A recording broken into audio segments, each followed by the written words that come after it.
네, 안녕하십니까. 전 세계 전기를 쓰는 모든 제품들을 소개해드리는 아톰전자TV의 아톰박사입니다.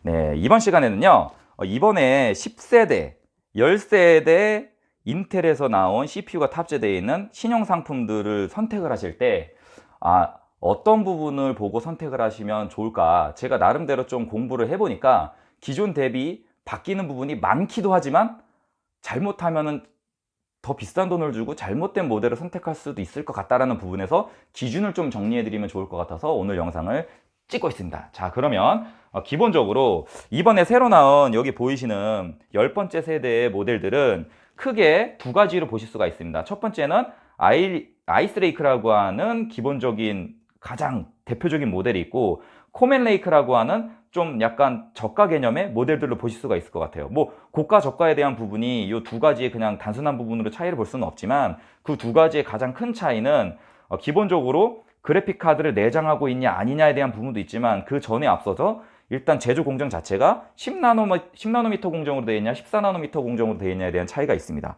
이 공정에 대한 얘기를 하게 되면 공정을 얘기하기에 앞서서 이런 코드명이라고 불리게 되는 부분과, 아니면 이 상품이 뭐 아키텍처가 어떤 부분으로 되어 있느냐, 그리고 이 상품이 만들어질 때 요즘 뭐 LL 캐시라고 하는데 예전에는 L1 캐시하고 L2 캐시라는 기준으로 해서 캐시 메모리를 말씀을 많이 드렸어요. 이런 부분들이 차이가 어떻게 나느냐, 그러면 이런 부분들에 대해서 전체적으로 안에 그래픽 카드가 내장이 되어 있으면 열 처리에 대한 부분이 문제가 생기는데, 열 처리에 대한 기준인 뭐 TDP는 어떻게 되느냐, 이런 부분들에 대해서 얘기가 정말 많습니다. 근데 이게 예전에는 뭐 좋은 모델이고 아니면 새로운 공정으로 나온 상품이고 뭐 코드명이 어떻고 이런 부분들에 대해서 상품을 보게 되면 딱 한 가지 기준이 딱 나왔어요. 이게 좋네 라고 딱 기준이 나왔는데, 지금 이번에 투트랙으로 운영되고 있는 기존에가 7세대인가요? 7세대인가 8세대인가에서 3트랙인가로 운영됐던 적이 있었는데, 그때를 제외하고는 대부분은 트랙이 그냥 하나로만 운영이 돼요. 근데 이런 부분들을 디테일하게 말씀을 드리다 보면은 좀 많이 복잡하실 수가 있어요. 그래서 그런 부분들을 간단하게 정리를 해서 말씀드리면, 일단 아이스레이크라고 해서 나오는 상품들은 공정을 되게 줄이면서 거기에다 그래픽 카드를 같이 탑재하면서 좀 더 퍼포먼스를 좋게 만들려다 보니까 발열이 많이 되게끔, 그러니까 전기를 더 많이 쓰게 되겠죠. 왜냐하면 CPU 코어를 운영을 하고 그래픽 코어를 운영하는데, 그 그래픽 코어에 대한 부분을 좀 더 보강을 했기 때문에 그 부분에 맞게끔 발열에 대한, 전기를 더 많이 쓰니까 발열이 조금 더 발생할 수 있다. 그래서 그런 부분들을 해소하기 위해서 기본적으로 코어의 개수를 좀 더 많이 발전될 줄 알았지만 4개, 쿼드코어 4개라는 코어를 사용하게 된다. 거기에다가 하이퍼스레딩이라고 하는 기술을 접목을 하면서, 스레딩을 원래는 코어 하나당 하나의 스레드가 동작을 하게 돼 있는데, 그게 하이퍼스레딩이라는 게 적용되면서 원코어에 2개의 스레드가 동작을 하게 돼 있습니다. 그렇게 되면은 대부분 포코어라고 하면 쿼드코어라고 얘기를 하죠. 이 쿼드코어 제품들은 보통 곱하기 2 스레드, 하이퍼 스레딩이 적용이 되니까요. 그래서 8개의 스레드가 동작을 하게 돼 있다. 이런 기준으로 해서 아이스레이크를 간단하게 정리를 해드릴 수가 있고, 다음 코멘레이크라고 해서 나오는 상품은 14나노 공정으로 되어 있는데, 이 부분이 공정 자체를 좀 더 편하게 만들면서, 당연히 편하게 만들겠죠. 안에 그래픽 카드 부분을 좀 더 개선을 하지 않고 기존에 나와 있던 UHD 그래픽 그대로 사용을 하고 있기 때문에 공정에 대한 부분에 대해서는 좀 더 여유 있게 만들 수가 있어요. 그러면 좋은 점이 뭐냐? 발열이 적겠죠. 예, 이 부분이 되게 의아한 부분이었어요. 아이스레이크가 왜 발열이 많이 되죠? 왜 전기를 많이 쓰죠? 이 부분에 대한 문의가 있는데, 그 부분은 공정에 대한 부분에 대해서 더 많이 쓰는 구조지만 안에 들어가는 그래픽 코어에 대한 부분에 부담이 적기 때문에 실질적으로 배터리 사용량이 더 적게 들어가 있습니다. 그리고 코어 자체도 그래픽 쪽으로 더 집중이 되어 있던 아이스레이크에 비해서 코멘레이크에는 CPU 쪽으로 더 보완이 되어 있기 때문에 옥타코어 6개짜리 코어를 사용을 하게 있죠. 그러면 옥타코어를 사용하면서 거기에다 하이퍼스레딩이 적용되게 되면 기본적으로 12개의 코어, 12개의 스레드가 움직이게 되어 있습니다. 자, 그러면 아이스레이크는 여기서 간단하게 비교를 해볼 수가 있죠. 전원이 부족하네요. 네.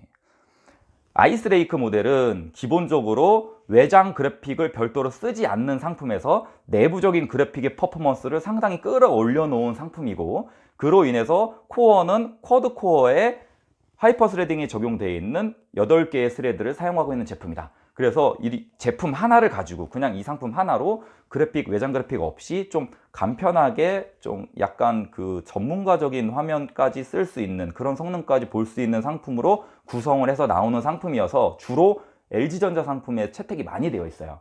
그래서 기본적으로 올해 나온 삼성전자하고 LG전자 전 상품 라인업을 쭉 검토를 해보니까, 실질적으로 아이스레이크 방식으로 되어 있는 상품 중에 외장 그래픽을 달고 나오는 상품들도 있는데 그 상품은 삼성전자 상품에 주로 포진이 되어 있고 LG전자 상품 중에서 아이스레이크 방식으로 나오는 상품들은 그래픽 카드를 탑재해서 나오는 상품들이 거의 없습니다. 거의가 아니라 뭐 아예 없다고 보셔도 될 정도예요. 그만큼 LG전자 상품은 내부 자체적으로 이번에 아이스레이크에서 탑재해서 나온 아이리스 플러스 그래픽 카드를 많이 신뢰하고 있다. 그리고 그 부분에 대해서 퍼포먼스를 많이 증가시켰다 라고 하는 부분을 보시면 될 것 같습니다. 그러면 이 상품이 실질적으로 어느 정도까지의 성능이 돌아가고 어느 정도까지의 이런 게임이 되는지에 대한 부분은 저보다 더 이렇게 한 모델을 디테일하게 하시는 이런 유튜버 분들이 많으세요. 그분들 채널에서 보시면 정말 수치적인 부분을 보일 수가 있으니까 그 부분을 한번 검토해 보시면 되시고 그러면 아이스레이크 모델 말고 코멜레이크는 그럼 어떻게 선택해야 되냐? 그럼 코멜레이크 모델들은 아까 말씀드린 대로 그래픽 카드가 외장형 그래픽 카드가 들어가 있는 상품들이 많아요. 그러면 자체적으로 예전 방식이었던 이 전 세대 방식이었던 UHD 그래픽을 그대로 사용을 하고 있기 때문에 거의 내장형 그래픽으로는 뭐 웬만한 게임이나 이런 것들도 저사양으로 놓고 돌리셔도 막 끊기거나 안 될 정도로 성능이 낮습니다. 그래서 기본적으로 이 코멜레이크로 나오는 상품들은 안에 그 그래픽 카드를 외장으로 달고 나올 때 MX250 그래픽 카드를 달고 있는 상품들이 많이 나옵니다. 근데 이 MX250 그래픽 카드 같은 경우에는 기본적으로 상품을 탑재해서 나올 때 안에 시바트 MX250 그 외장 그래픽 카드가 10W 상품이 있고 10W 상품이 있어요. 그래서 안에 몇 W짜리가 들어가 있느냐에 따라서 그 상품 그래픽 카드의 성능이 100% 아니면 80% 이렇게 성능이 발휘되는 게 저하가 다릅니다. 그렇기 때문에 그 외장 그래픽 카드가 들어가 있는 상품을 선택할 때는 이왕이면은 코멜레이크 쪽으로, 그리고 내장 그래픽 카드가 있는 걸로 간편하게 사용하실 때에는 일반적으로 아이스레이크 쪽으로 선택하시는 게 기본적으로 올해 나온 이번에 10번째 세대 모델로 나온 상품들을 선택하는 기본 구도라고 보시면 돼요.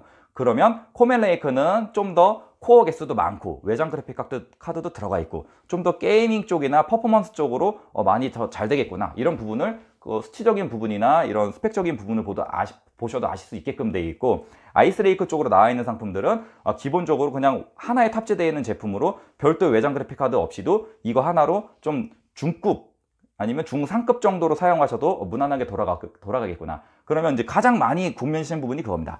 그럼 그 그래픽 성능이 어느 정도 수준이야? 라고 하는 부분은 여러 가지 이런 블로그나 이런 부분에서 좀 검토를 해보시면 아시겠지만 기본적으로 GTX 1030 정도 그래픽하고 성능이 비슷하다라고 나오는데, 이 부분도 안에 들어가 있는 내장 그래픽의 기본 와트수가 얼만큼 되냐에 따라서 그 외장 그래픽 카드의 와트가 몇 와트인지에 따라서 이런 부분들의 차이가 있습니다. 그래서 그런 부분들을 선택을 하실 때 좀 더 집중해서 꼼꼼하게 비교해 보시고 선택하지 않으시면 잘못된 모델을 선택하실 수가 있다는 부분 꼭 염두하고 선택하시면 될 것 같습니다. 네, 오늘은요 이렇게 간단하게 이번에 10번째 세대로 새로 나온 아이스레이크하고 코멜레이크 상품을 비교하는 방법을 설명을 해드렸습니다. 만약에 궁금한 부분이 있으시면은 제 댓글로 달아주시면 이번에 댓글이 달리는 부분을 보니까 정말 이렇게 디테일하게 달아주시는 분들이 많더라고요. 그래서 또 한 번 더 정확하게 제가 공부해서 알려드릴 수 있도록 하겠습니다. 그러면 더 좋은 상품과 더 재미있는 기능으로 다음 시간에 다시 만나요. 제발!